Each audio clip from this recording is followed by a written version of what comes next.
It's the Thursday War Room. It's Friday, December 14th, 2:13 and 42 seconds p.m. Eastern Standard Time. Hello and welcome back to the Thursday War Room. We want to thank you for joining us. If you've listened to our show before, we really appreciate it. Thanks for listening again. If you're new to our show, once again, thank you. We hope you enjoyed. If you have any questions, you can reach us in the comment section below the YouTube page.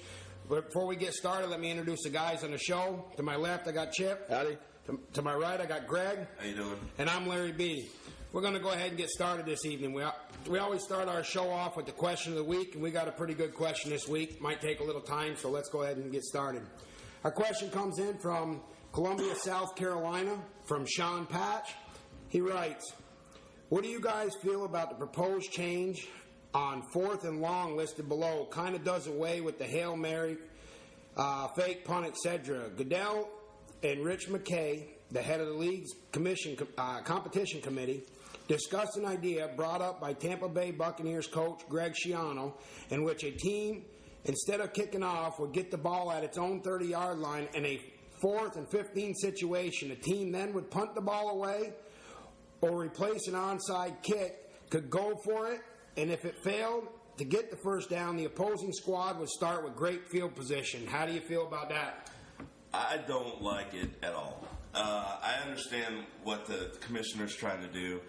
I understand that he wants to put the league in a position where they can avoid more concussions. They're in the middle of a lawsuit. That has something to do with it.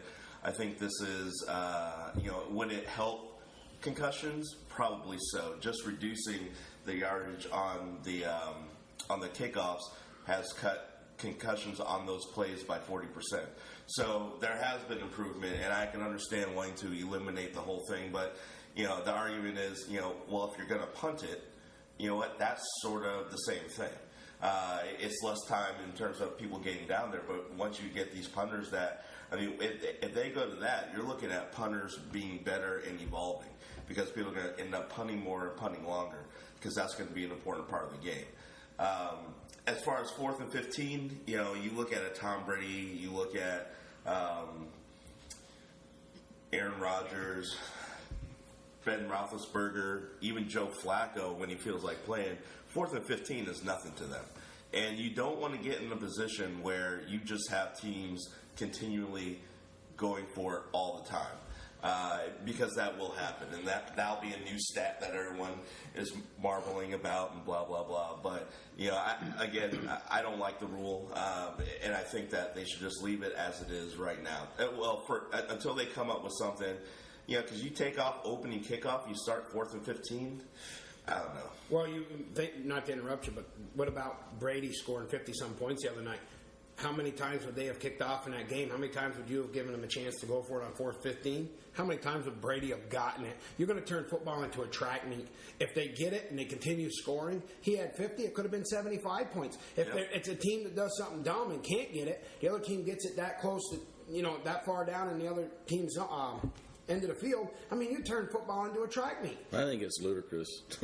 It's not football as I grew up watching it, and I'm all about safety. I understand they're trying to make the game safe or safer, but they are grown men out there. They signed on the dotted line to play a big boy sport, and I don't agree with it. I think they're going to have to move in some direction because they're going to be mandated to, and they're trying to avoid that now and come up with a scenario or a situation that they can avoid being directed or told what to do. But I'm against this. I think a lot of it for me too has to do with the fact that I don't trust Roger Goodell anymore. No. I don't trust him. I don't trust his investigations. I understand that he doesn't do everything, and he has people reporting to him, but at the end of the day, like the NCAA needs, we need somebody that they can point the finger to. In this case, it's Roger Goodell. He gets paid a lot of money to make a lot of tough decisions, and he has to eat it on this one with the Bounty Gate topic coming up.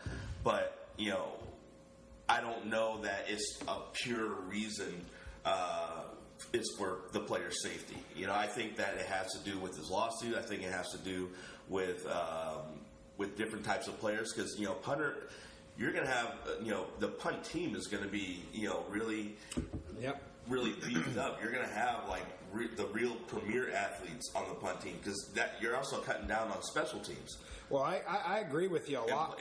And players that, I mean, are they going to reduce the roster? Are they going to keep 53? Yeah, are they going to quit recruiting an athlete? You hear them going after. Well, we recruited him because he was an athlete, or we signed him because he was an athlete instead of a positional player. Well, I agree with you. Goodell's going to spend more time in the courtroom than he is going to spend time at his office trying to make NFL decisions if he keeps doing things like this, or if he keeps staying on board with these crazy decisions. I don't have any problem with them in the offseason going over it and looking for the best ways, okay? And I agree with you on one thing, Greg. I don't like Goodell, and I don't like him simply due to the fact that a bunch of what I've read this week looks to me like he's out recruiting owners to side with him on this. I think he likes the idea. I think he's looking to make some big major change in the NFL to put his name and stamp on something. You think it's ego? Yes, and here's the thing. I got no problem with what Schiano did, okay? Schiano did it for one reason only. When he was a coach at Rutgers in 2010, he had that player. His name was Eric LeGrand. Yep. Broke 2 vertebrae. Thank God he's walking around with help now, with a metal brace, whole 9 yards, whatever. I understand where Schiano comes from. By the way, that kid, he does a lot of stuff. Like, he goes around, he goes to hospitals. He's an inspirational speaker. He has his own radio show. You know, it's hard to imagine the NFL without kickoffs, first of all, okay? And I'm glad other people out there, besides Schiano, are coming up with ideas to make it safer and better, okay? You're talking about taking away a major fundamental of football. And what I mean by that is strategy. First and foremost. What time is kickoff? Yeah, what time are they going to kick off? You're talking about all that. Oh, yeah, they don't do that anymore. Well, remember, to start a football game. They'll start the game now. They really strategize, these coaches, your special teams coaches and your head coaches, really strategize on the sense to open and kickoff. If you got a phenomenal kickoff team, a coverage team, that's big for your team, big for your defense. If you got a great return team, they practice and they get better. That's great for your offense. You want to take away that out of football. You take away a lot. Now, the NFL just went through, in the last year, 10 major rule changes. 10 major rule changes. That what did we see from them? And not all of them were about safety. Half of them were about the game itself to make it better. And one of them was to speed it up. They ended up slowing it down. Have you noticed because of replays and when they're doing the games are longer, they're drawn out, and the officials are confused. They've already moved the kickoff forward. And proven by doing that, moving it 5 yards forward, that they have more touchbacks and less returns, so concussion rates have gone down. 40%. Fine. I agree with a quote Mike Ditka said. But just on that play, on those plays. Right. Mike Ditka said, you take away the kickoff, you completely destroy the sport of football, what it's about. 2, he said, you want to do something? Build on what you made last year. You moved the kickoff forward 5 yards? Fine. Don't let the kick team take off running from 5 yards back until that ball's kicked. Gives everybody a little more of a chance. What else did they get rid of last year? The 3-man wedge. Done. Yes. Now you're allowed to use a 2-man. Get rid of the 2-man. Fine. You're taking away little advantages from each side of the ball, but you're not taking away from the fundamental strategy of the game. And that's what we don't want to do.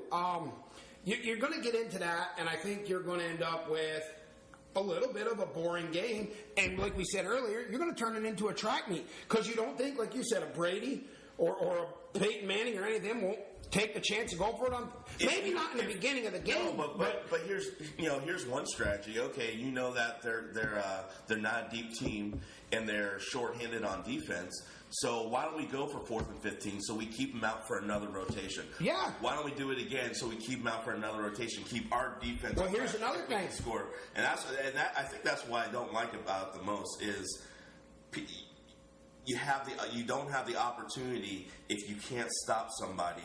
You don't have a fair shake. But here's another thing. I agree with what Ditka said on that. He made a comment about Schiano. And, he brought up the gentleman's rule and thing. We had talked about that last week. And he goes, that's going to play right into this. What if you take like a last week with Brady running the score up? Look how far they got ahead. Now when a team's ahead 30 points, what are they going to do? Are they going to do the gentleman rule? We're not going to run the score up on you? No, they're going to keep doing it. Or if they do, getting paid. There's if no they right do to that score up. and punt it away, it's boring. It's going to get so boring and it ain't even going to be fun to watch. I mean, everybody in the world looks forward to opening kickoff. Everybody looks forward to it. It's a huge part of the game. So I think if you get rid of it, I like that everybody's looking for ways to make the sport safer. I agree with all that. But let's not take away from the basic, fundamental strategies of the game. Yeah, you don't have to worry about winning 2 out of the 3 areas of the football game anymore.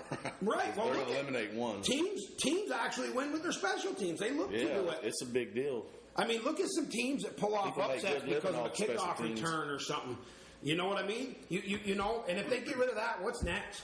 Punt returns, things like that. I mean, it's got to stop somewhere. Well, I can tell you, if they do that, I'm just going to stop watching it. This all has to do with the freaking lawsuit. I just can't see it not doing that. Yep. Well, Sean Patch from Columbia, South Carolina, we hope we answered your question. We really appreciate you sending that in. That was a really good question.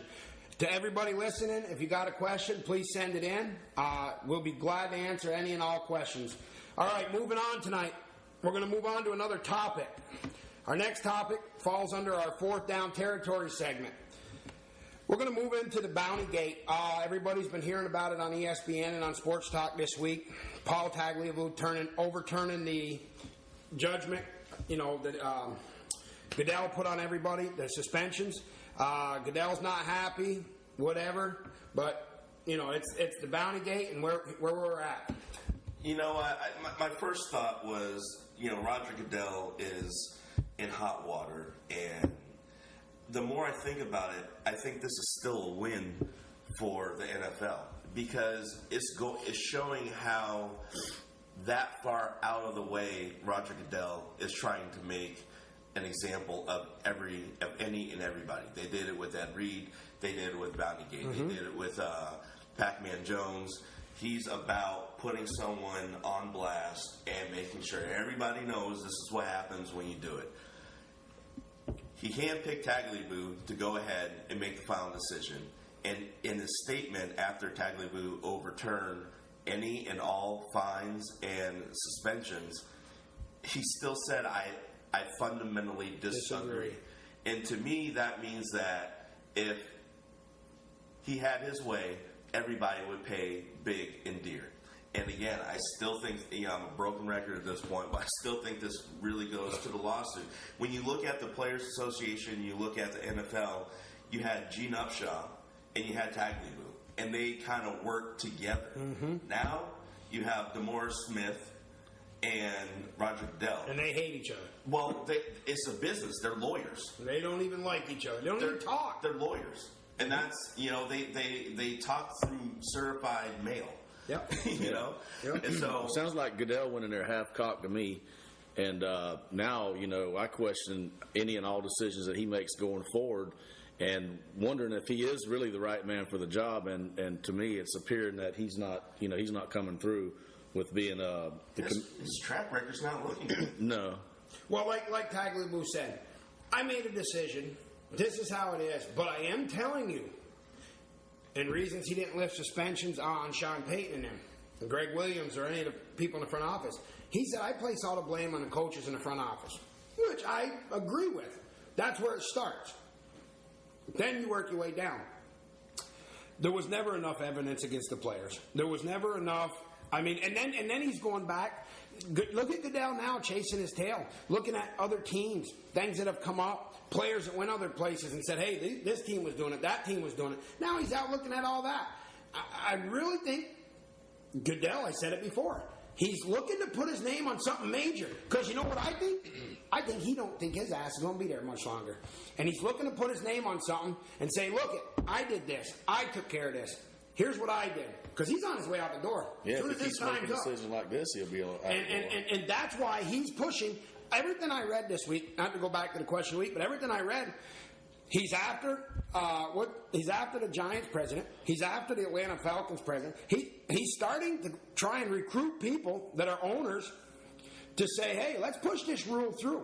Let's do this. You know what a major change like that in football would do? What it would take to do it, and then once it's done, and guess what? If he goes out the door in football's room, what the hell does he care? Look, he's getting paid, what, $9 million a year? For what? For the So the Spygate with New England Patriots, he destroys the tapes. He destroys the evidence so no one can review it. Belichick. Then you look at the whole Ed Reed situation. That I believe that came from top down.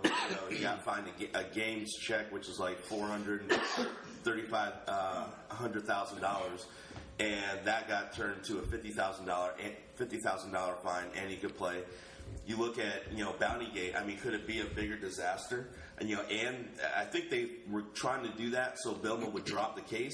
Well, Vilma ain't dropping the defamation case, and nor should he. The guy put his name through it. And what I don't like is all he said from the very beginning was, show me the evidence. And he never did it. And the NFL just thought they could lean on him until he broke. Yeah. But the dude had deep pockets, and he has a resolve that is actually refreshing. Yep. And, all he said was, show me the evidence. And they could never do it. It went to the federal court, and they said, come on, rethink this. It's just... real quick, just your opinion.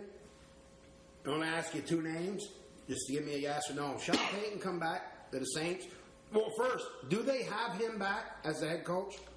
Right now, he is an unemployed coach. So do the Saints have him back? Yes. Does he want to come back? Yeah, I believe they're already working on the contract. With that in mind, Breeze. Yeah, well, Breeze is on lockdown for a long time with that big deal he just signed last year.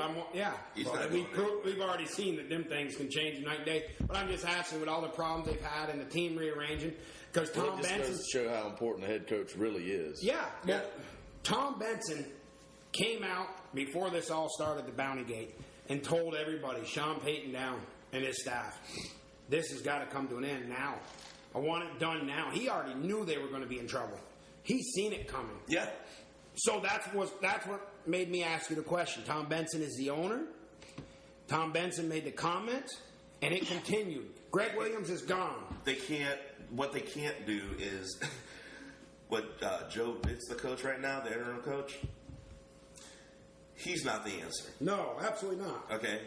So maybe if you can coax Andy Reid into coming on board, or you get a big name coach like that, but you don't get rid of Sean Payton. No, not for Andy Reid or for anybody for that matter. You don't get rid of Sean Payton. The relationship that he has with Drew Brees obviously is magical. Yep. Well, thanks, Greg, for that information on Bountygate. We appreciate it. Moving on in our show, we're going to move on to a segment you guys haven't heard yet. We call it a must-win. It really relates to playoff sports, period. The one game we want to talk about tonight, the three of us feel is really important this weekend as far as teams 5 through 8 trying to get into a wild card position or even have a chance at still winning the division. Is Pittsburgh going to Dallas this week? It's a big game. Both teams are 7-6 with 3 games left in the year. My question to you right away, Greg, is the loser out, falling to 7-7 with 2 games left after this weekend? Is the loser out? In the end, if the Cowboys lose, I believe they're out. With Cincinnati winning last night and moving to 8-6, if Philly loses this week, the AFC is a little bit softer, and I think more teams. I think you can maybe catch that last spot, but the NFC is too deep for Dallas to lose. Well, Pittsburgh and Cincinnati play each other next week. Right. No, So you think if Pittsburgh loses this game, they still have a outside shot? It's way outside. But I mean, what I don't like about Pittsburgh is, I don't think Roethlisberger is still healthy. I don't think that the running game has really done what they needed to do. And when you're looking at their special teams, they're the only things that are really playing well. Dallas, on the other hand, you try to kill Dallas, you try to put them on the shelf, and they just keep fighting. It's a heart attack team to even sit down and watch, because Romo's going to do something spectacular and maybe something foolish to cost them the game.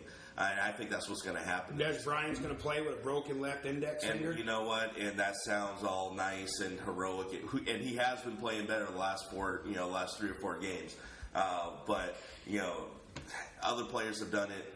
You look at most of the receivers that grew up, Drew Pearson, Chris Carter, all their fingers were mangled. They played through broken fingers. So, let's not give him too much credit. He is getting paid, a couple $100,000 to play. So I think he'll be all right. I think they're both done. I think Dallas is, New York and the Redskins are miles ahead of Dallas. And, what I don't even know. I don't trust Dallas. I don't. I don't have a good feel about him. You know what Romo does? He can win games during the regular season, but when he gets to the postseason, he just doesn't show up anymore. Pittsburgh, I had him picked to go all the way earlier in the year, but then Roethlisberger goes down. The running game got a little subjective on him. And Cincy's a pretty good football team, and obviously the Ravens are pretty good. And they're getting better at the right time of the year. And these two teams are getting worse at the wrong time of the year. And I think they're both out of there. Well, here's the thing: Pittsburgh right now is tied with Cincinnati. Yeah, Cincinnati won last night. They're a win ahead, but Pittsburgh still has yet to play. Pittsburgh right now tied with Cincinnati in the wild card. I believe both Pittsburgh and Cincinnati are a game behind Baltimore. Who's playing bad at the Cincinnati, Pittsburgh holds the tiebreaker between Pittsburgh and Cincinnati right now because they beat Cincinnati earlier this year in Cincinnati. Now, with that in mind, Cincinnati pulled off a win. Pittsburgh beats Dallas. I think they're in the driver's chair. If they lose, Cincinnati's coming to Pittsburgh next week.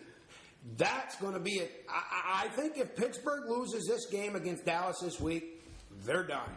They're out. They're out. If Dallas loses, they're out. Why do I say that? We don't know yet this weekend what's going to happen with Washington, first of all. With RG3's problem, that's the big one. Other than that, they're fine. Second of all, Seattle's number one in the wild card spot. Chicago's right behind them. I think Chicago's in the driver's seat there because of schedule and everything. They have too many injuries. I don't trust them. Cutler. You still got Seattle and Washington out there, in my opinion, ahead of Dallas. So Dallas, in my opinion, has to win. Absolutely. I honestly believe Dallas has to win out the next 3 games to secure their spot. Pittsburgh has to beat Dallas, and then turn around. If you beat Cincinnati next week, you're secure and you're in, even if you lose your last game. But they lose to Dallas. They're going to end up, here's the scenario. Pittsburgh's going to have to beat Cincinnati again.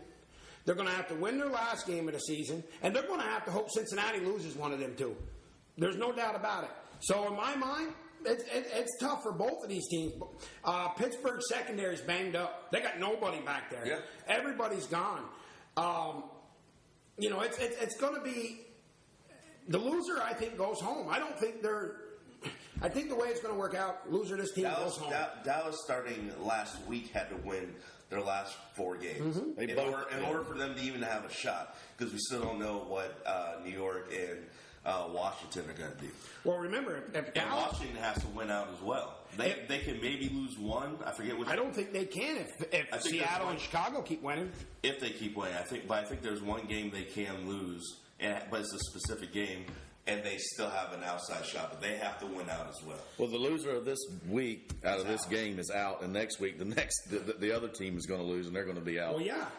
Unless they win out, which I just don't see it happening. But one of them's done this week, and the other one's done next week. Well, that's what's great about pro football and the playoff system and the wild card. We're 3 games left now going into this Sunday, and if you're 5, 6, 7, or 8 in the bracket, you have to win every game. You're on a lifeline. You've got to win every game. And Cincinnati had the same thing going into last night.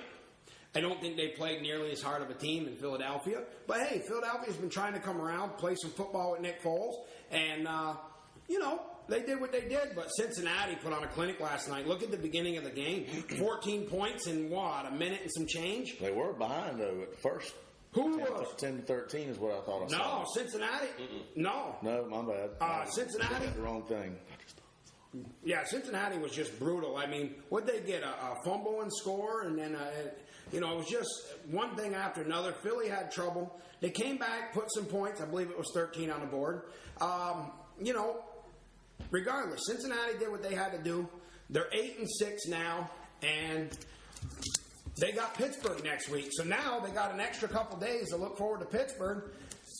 That'll be a great game next week to watch. Pittsburgh and Cincinnati. Just real quick, because I caught this on TV this morning.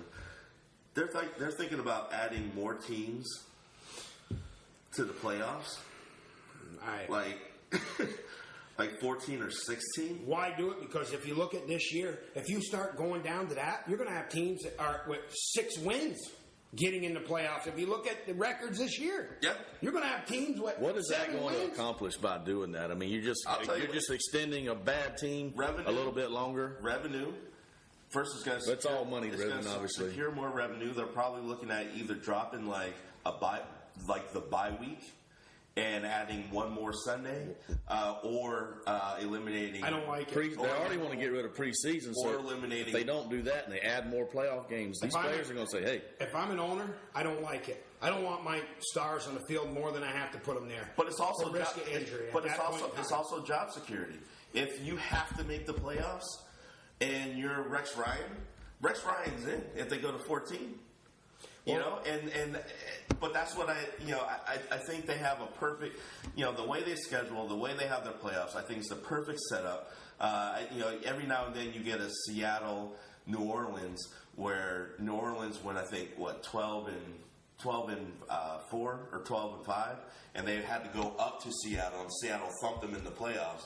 Knowing if they went down to New Orleans, it'd be over. So you get some of that every now and then, but for the most part, I mean, if you do your work, you make the playoffs. If you don't, then I just don't like 14 or 16. Yeah, I mean, why mess up a good thing? Nobody messes with the Colonel's recipe. So, don't be messing with this either. Some things you just got to keep your hands off. Now that we're so close to playoff time, I'm going to throw something at both guys. I'm going to throw the NFC at Greg and the AFC at Chip. In the NFC, Greg, looking at it right now, Seattle's at the top of it. Chicago's in second. Washington's third. Dallas is fourth. What 2 of them teams got the best chance to get in there right now? Seattle, Chicago, Dallas, Washington. I like Seattle. And the reason why I like Seattle is they have a tough defense, and Russell Wilson is playing really well, and he's showing up at the right time. He led 2 potential game-winning drives the last game he played, and that's tough to do when you're a rookie. He beat out Matt Flynn. Matt Flynn actually got some reps when they blew out Arizona, and Pete Carroll said, "Hey, you know what? I don't want anybody to take it the wrong way," but he ran up the score like he did in college. Who else goes with him? Washington. Depending on RG3. You know what? I think. For whatever reason, I can't believe I'm saying this, but I'm actually gaining a little more faith in Shanahan. The way he played, the way he managed RG3. Right, the way he managed him. RG3 doesn't help his own case for getting killed when Lloyd Nada, damn near took his leg off. Well, that's just somebody teach the boy to slide. But that's also football. Yeah, teach the boy to slide. But he should have slid. But I mean, what he's been doing. I mean, and Andrew Luck might be on pace to be in the discussion of MVP. Just because of what he's been doing. But RG3, I mean, the boy's got talents. He's been losing pieces all year long, but he's still, pushing them through and get him in a spot where, now if you're a first year quarterback, the new standard is you got to go to the playoffs. You have to. It's not enough just to have a Troy Aikman at 1-15 when he first started. Peyton Manning, I think he was 2 and whatever. That would never happen. If you go 1-15 in the NFL right now as a rookie, you're benching Tannehill, with the pieces that he doesn't have. But to go back to the original question, So you think Seattle and Washington? That's your pick? Yeah. Okay, and we're just because I don't trust Dallas, and Chicago. I mean they're injury ridden. They're losing everybody. You can't protect Cutler. Sounds good. Let's go on to the NFC. I'm going to throw it at Chip 5 through 8. We got Indy at 9-4, Pittsburgh at 7-6, Cincinnati's at 8-6 right now for winning Thursday night. over Philly, and you got the Jets at 6 and 7. I'll let you take that one. Who's your two favorites? Who you like the most? Indy's jumping off the page at me. I mean, you got Andrew Luck there. He's all world this year. I mean, it's a toss-up, obviously, between him and RG3 for the Rookie of the Year, in my opinion. And I still think it's Luck's to lose. And I like Cincy. I think Cincy's going to go right in there behind them. Pittsburgh's just, they're hurt. They're out. They're just, Roethlisberger went down, and that pretty much sealed their fate. And the Jets, who in the hell likes the Jets? Anybody? Well, I got a Jets question for you. Do you think they used Tebow this week at all in Miami? Nope. Just For what? Why for now? trade purposes, Why send now? him to Miami. Trade? They didn't do it in Jacksonville. What are they gonna? What would you trade for Tim Tebow? Well, What not is trade, he get gonna rid of prove it. in this Reason one I'm asking game? this, they didn't do it in Jacksonville like everybody thought. Were they holding him for this? Did they try They're it? already going to get good. They're already going to get it. Somebody's going to get him for good money. Not. They're going to be able to afford him. Getting paid over $1 million to do absolutely nothing. I'm sick of everybody feeling bad for Tim Tebow. You can get, he has some rib injuries, whatever. Is it worth playing him? I would play McElroy all day long before, hell, even Sanchez before Tim Tebow. And don't get me wrong, I'm not hating on Tim Tebow. I'm sure he's a nice lad. But at the end of the day, he can't throw the football, and you don't have a backup for him. If you employ a system that is tailored for Tim Tebow, who do you get as a backup? Which means He goes down, you're in trouble. You got to change your whole offense. You're a one-trick pony, and that's hard to do in week 10, 11, things like that. It's easy to do when you have to. You have no other options. This is exactly where Denver was. I mean, believe me, I'm a Tebow fan. Obviously with my background with Florida, that is my team. But you know what? He's not at Florida. He's not the Florida quarterback anymore. He has moved on in his professional career. And unfortunately, it hadn't worked out for him, and I don't think it's going to as a quarterback in the NFL. Well, here's what I'm going to say real quick to finish this off. My two top teams to go to the Super Bowl in the AFC, first and foremost, is New England after that dominating performance against Houston. I'll get back to Houston in a minute. I've been saying all year, New England don't play defense. They haven't played defense for years. They've had no running game. Ridley's there doing it. They're doing okay this year on the running game. He's kind of being nice. My second team in the AFC is Denver. Peyton Manning, if he continues to get better like he does every week I say, when's he going to hit that plateau where he levels off? Well, he hasn't done it yet. So, if the AFC playoff championship game comes down to New England and Denver, oh my God, two outstanding MVP seasoned quarterbacks, two high-powered offenses. What is it going to come down to? Exciting to watch, great to watch.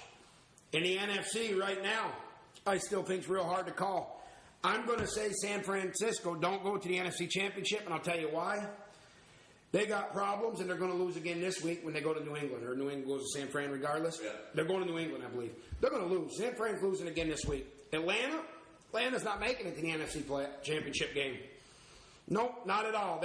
After what they did last week and the troubles they've had this year that I've seen, the struggles they've had, barely winning some games, they're not going. Let me ask you this. If Cam Newton wins this season, if he has 4 more wins, and he goes in and he beats them by 30, by 10 like they did, 20 to 30, is it still a bad loss?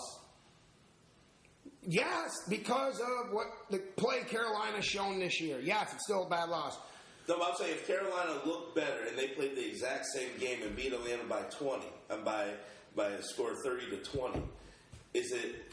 Well, you're asking a hypothetical question in the sense that if they look better. Okay, if they were the Panthers of last year, then I would say, no, it wasn't quite a bad loss. I'm with you. This year, I don't think the Panthers look good at all. They're starting to come around. Where were they in the beginning of the year? Now, yes, I'm a Giants fan, but all I'm going to say is if they continue playing like they are, here's what scares me. I've been a Giants fan all my life. I'm going to say this. I probably never said it to nobody before. Every time the Giants backdoor into it, they play unbelievable. It's like a team I've never seen. But all the years that I've ever seen them make the playoffs where they got a good record and they won a division, they go out so fast in the playoffs, it's like they didn't bring the same team. So I'm worried about that. But right now, because of the way they've been playing, I'm going to put them in as one of my 2 NFC Championship teams. And my other one right now, before I finish off on the Giants, one of my other 2 I have to tell you if RG3 is healthy and RG3 and that Washington Redskins team continues playing like they are, get into the playoffs and they're rolling, Giants could be out, Washington could be in. I'm just going to use your same logic as you used with Georgia and Alabama. At some point, if you pick against Alabama, somebody's going to beat them, and you're going to look brilliant that week because, hey, look what I picked. Well, that's the same logic I'm going to use here. Somebody's going to beat the Giants. You're damn right. Absolutely. You can only keep winning so many times. I've said that, and that's what I'm worried about. If they backdoored in, I'd be looking forward to it. But, I mean, look at me when they play. I'm a wreck. You guys have been with me. You are. My other team right now, honestly, I got two teams I'm going to bring it down to. On the other side, Green Bay, and this all depends on the bracket falls. Green Bay and Seattle. Green Bay can't play defense, so that's going to hurt them bad. Seattle plays well on every aspect of the field. They play great on both sides of the ball. Their special teams are good. People don't like to give Pete Carroll any credit, but he deserves a lot of credit for the same way Shanahan does. Coach of the year. For getting his team in playoff position, beating heavyweights, and God forbid, I mean, the way they handle their business at home. I mean, it's a hell of a place to play. They know it. They use it. That's the other thing with Green Bay in the playoffs. Even though they're not playing as well this year and their defense ain't nearly as good, they ain't playing well.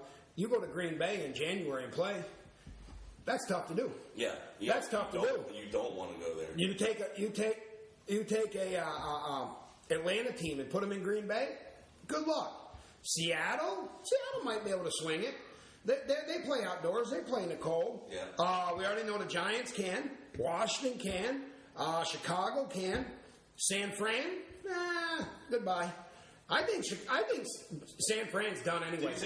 They're done. Do you think San Francisco, the 49ers, do you think they're stupid for going to Kaepernick instead of AJ Smith? I don't think they're stupid for doing it. I don't think either quarterback was going to do it. Was going to make it to the Super Bowl. Was going to carry that team on. But you don't.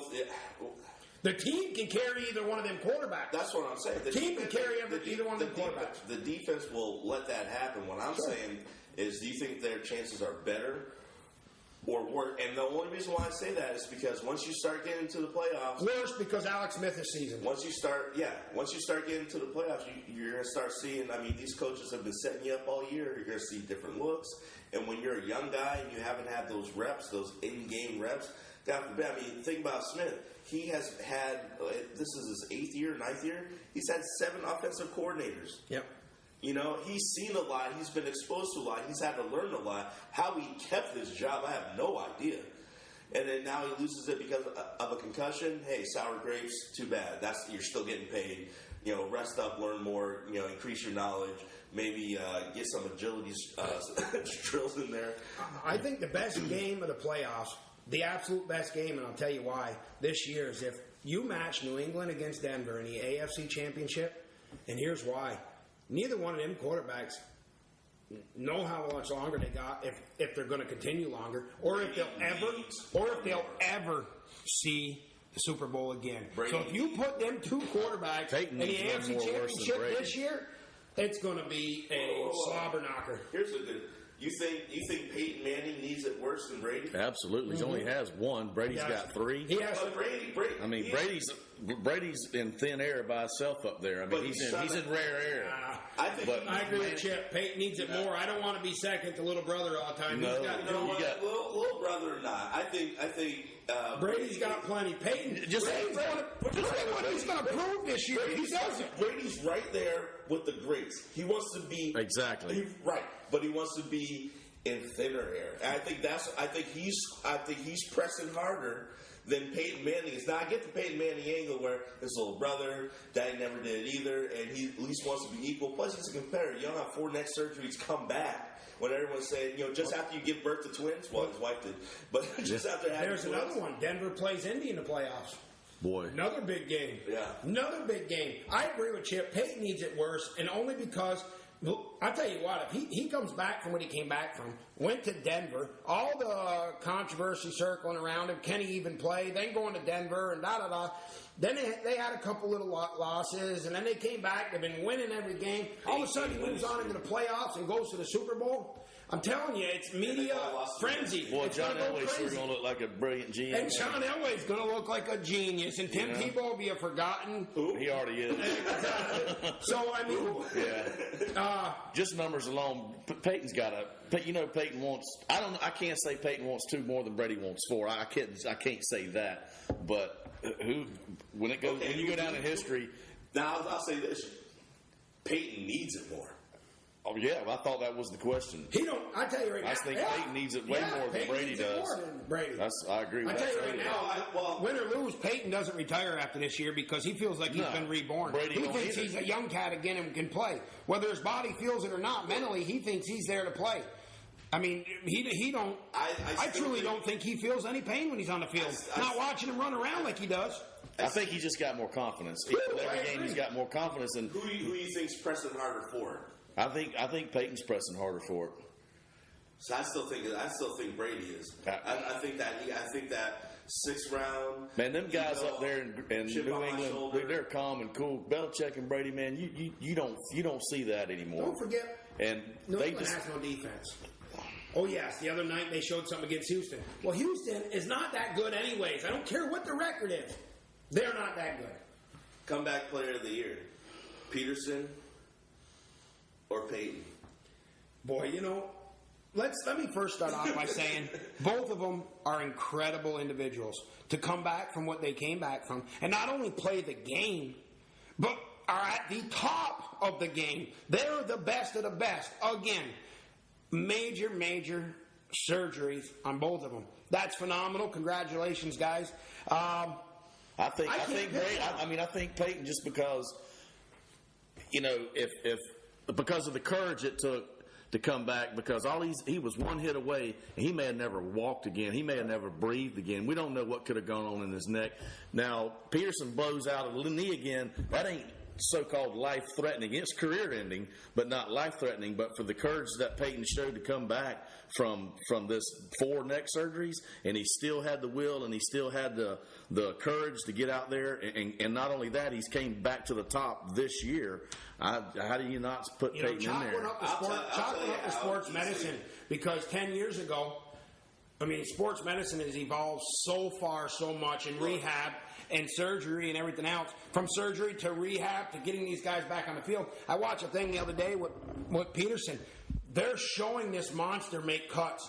10 years ago, guys that had surgeries he had on his knees were not making cuts like that. He got injured and this is why I think it's Adrian Peterson.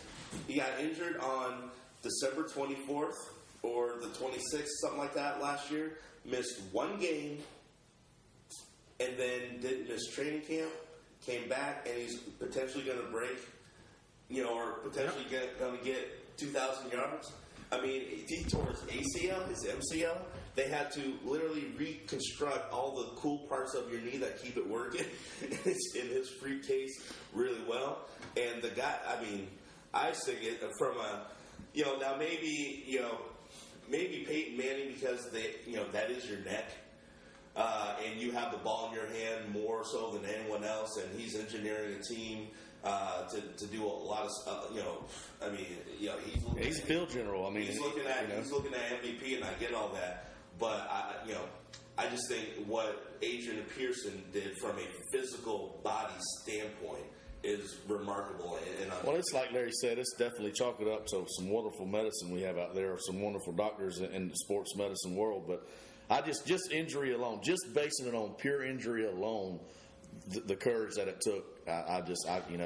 Hey, folks. Yeah, I agree. We're that's correct what Chip's saying. These guys are fortunate. They're fortunate. Let's chalk it up to that. Before we end the show tonight, I want to throw it out there real quick. Chip, anything else on the competition rule? The ending the 4th and 15. You want to end anything on that? No, I don't agree with it. It's going to take away even more from the sport. For me, and I'm not in favor of it. Quit messing with a good thing, and that's another thing they're going to mess with or trying to mess with, and I don't agree with it. Get out of the way, buddy. Get out of town. Hey, Greg, any final thoughts on 4th down territory tonight? Your bounty gate. You know what? I'll go back to what I've been saying all year. I really don't trust Goodell. And the shoddy investigations, the whole thing with Bountygate, for some weird, odd reason, I think from a PR standpoint, everyone thinks they've taken a hit, but I think this is good for Goodell based on the fact that it goes to the lawsuit and future lawsuits that he's trying to avoid and keep the NFL out of. I don't think it's as much ego as you think it is, but you look at commissioners and that's what they do. They all are ego, but I think he's taking it too far. Hey, you know what? I think he's taking it too far in the sense that he knows he's out the door, and he's not coming back. Yeah. He's not a great like Tagliabue was. He's not. He can't even hold. He couldn't carry his jockstrap. He's done. But when they went in and got Goodell, they knew what he was. They went after another businessman. They went after a lawyer. They knew what the NFL But he's was a hard-nosed guy, and that's what they wanted for that particular time frame. And now I think they're moving on from that. Because it's who the NFL. When Gene Upshaw died, when they got DeMaurice Smith. That's why they got the Goodell. Yeah, they went and got another business guy, another lawyer, somebody that could back them up like Smith could do. Hey, before we close our show tonight, I'm going to throw it out there for all our basketball friends. We're going to do one more slam dunk segment for all our basketball fans out there. I'm a big Knicks fan, always have been. Y'all know I'm from New York. Carmelo's got me so excited this year. We just beat the Lakers last night. We beat the Heat twice this year. We beat them by a total of 40 points. One time without Carmelo. And, thank you. Yeah, my boy twisted his ankle, went out last night in the third, I believe. With 30. With 30 points. We're ahead enough games right now, doing well. If he needs a little break, give it to him. We need him down the stretch. Hey, the Knicks look great. Lakers got problems. As a Knicks fan, do you miss Jeremy Lin? You know what? No, and I'll tell you why. He brought excitement to the game, something a little different, and it was that typical nobody knew what he was going to do. He ran around crazy. But when you start playing fundamental basketball, where's Lynn right now? I don't hear about him. He's a one-hit wonder. Are you glad you got rid of D'Antoni? Yo, hell yes. Absolutely. And I don't want Stoudemire to come back. I think Stoudemire's a problem or a disease. Think the Lakers are glad to have him? Yeah, right. Well, what was that all about? That was a pushing Phil Jackson. If you don't say yes right now to us, we'll get him right now. You don't say Jackson take care of us. Honestly, it wasn't. It's Jim Buss. Another arrogance problem. Jim Buss has gotten rid of everybody connected to Phil Jackson. He's gotten rid of good scouts. He got rid of Tex Winter. He wouldn't interview Brian Shaw. I mean, anybody that even remotely likes the triangle or wants anything to do with what Phil Jackson did. After what he did for you, and you want to go gut it? Because he's got an ego. He wants to put his own stamp on it because he's following Daddy. Yeah. He's playing with Daddy's money. Good luck with that. Well, yeah, he ain't got to make no money. He ain't got to go out and make the money. Phil Buss did it in the beginning, but Phil Jackson helped make him all that money. But now the boy's sitting back just playing with a bank account. He ain't got to worry about, I have to win today. We need to make money. And here's the thing. How much stroke do you think he really does have since Phil Jackson is with Jeannie Buss? Yeah. That's just freaking sick. There's some interesting dynamics going on there. Well, that's where I think the Sun... Thanksgiving of that. I think the Sun and Jackson clash in the sense that you heard it said before. Jackson, when he left, wanted total control. Right. And that youngster was not going to give it. I don't think Jerry Buss cared. I think that old man wanted to sit back, enjoy his money, relax, and not worry about what went on at the stadium. But the young boy thinks he's going to step in and be a big dog. And why would you show ignorance like that? Well, he better watch out because he's playing with one of the most storied franchises in all of sports. Look where it and if he don't watch out, he's going to make it the laughingstock of sports if he keeps going. What's the one thing he's doing right now that's tragic to that team? He's killed that Bust, the kid. He's killing Kobe Bryant. Kobe Bryant's running steady all game. He's lighting up the scoreboard, but he's all by himself. He has no help, and be lucky if he makes it to the end of the year. Kobe won 6 with the Lakers, and you know what? I thought he would end his career there, but if this cat keeps going on, before he goes to another team, I don't know. I think he will quit before he goes to another team. He's been on record saying that every game he gets a nagging injury. Yeah, but he's pulling his hair out now, thinking he's taking that meditation classes. He's going to his Zen. But I don't expect him to play after. Where's he a good fit if he leaves? He's not going anywhere. Everybody goes after him, am I right? I think Kobe will go hire Phil Jackson. Who goes after him first and foremost? Who? Kobe Bryant, if he leaves. Who goes after him the most? First, he's not leaving. One. Two, everyone thinks that, right now, Dwight Howard is really the key to all of this. Because he's in the catbird seat. Guy that can't hit free throws. He may not be able to hit free throws, but guess what? He ain't playing well in the paint. If you can have him in the paint and not do too much offensively, because maybe his game offensively isn't where everyone thinks it is just because of what he was doing in Orlando, the Lakers are auditioning for his services. It's not the other way around. Dwight Howard. Well, get rid of Gasol, and what does happen? How tragic is it if the Lakers don't make the playoffs this year? Worse does he look now? It's the worst thing in the last 20 years. D'Antoni's gone. It's the worst disappointment in the last 20 years of basketball. How bad does it make the Lakers trade for Steve Nash and get Dwight Howard? And you don't make it? And you replace coaches in the beginning of the season, and they'll fire D'Antoni if they don't make the playoffs. So now you get rid of another coach, go after another one. It makes that team look terrible in the sense that at the management, it makes them look terrible at the management. Who's managing this team? Who's running? This is what happened to the Lakers fans. This is exactly what happened. Your girlfriend breaks up with you. You love her, right? She breaks up with you. And then you hear that she's dating someone else. This is Phil Jackson and the Lakers. You hear that she's dating someone else. Mm-hmm. And then you hear that they break up. She calls you the next day, says, hey, can we meet? And you think, oh, wait, we get to go back together. And she just says, oh, I found some shoes. I'm with this new guy now. And that's what D'Antoni is. D'Antoni is the worst fit. I mean, they don't play defense. They have defensive players, and they're still not doing the work. They've given up so many points in late, in the fourth quarters. I mean, I don't know. Yeah, I'm not saying you can't get rid of him now unless you bring Phil Jackson. How much more can you get out of Kobe, though? I mean, if you expect him to play 38 minutes a night and he's got to play defense. You can get one good year. What was supposed to happen? But I mean, game by game. I'm not talking year to year. It's like you can't. He's top 3 in the league right now in averaging points, but he's killing himself doing it. Exactly. Yeah. And it's now these wear and tear miles are a little bit more. He's got 51,000 minutes. I thought they said last night Kobe was leading the league in scoring and Carmelo was second. He might have been second because Kobe, I think, is 29.2. Think about that, and I think Carmelo was like 28 or 27. Yeah. I mean, you're talking about two cats right there. And two teams on the floor that are scoring 50 points. Yeah. That's a lot of running. Well, and my question is, if Kobe right now is running what he's running, he's got 51,000 minutes long. Why is Dwayne Wade, who is considerably younger, breaking down? I don't know either. But it must be the air out there in L.A. But no, or the bad air in Miami. I don't know. What is it? I think he started getting hurt more once LeBron got there. I mean, he's always been an injury-prone type of player by the way he plays, but he slowed that down.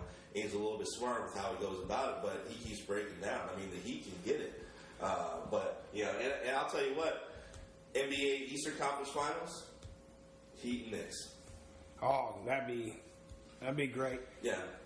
And I hate to go into the finals like that, and after you beat a team a few times in a year, and you got to sit back and go, man, the age-old thing, how many times can you beat a great team before you get beat? Let Bron get in there. Hey, you got to love LeBron. I don't love LeBron, but I'll tell you what. The Knicks are playing as a whole team this year, and I haven't seen them do that in years. Yeah. I haven't seen them do that in years. And I think last year, Stoudemire and Melo clashed.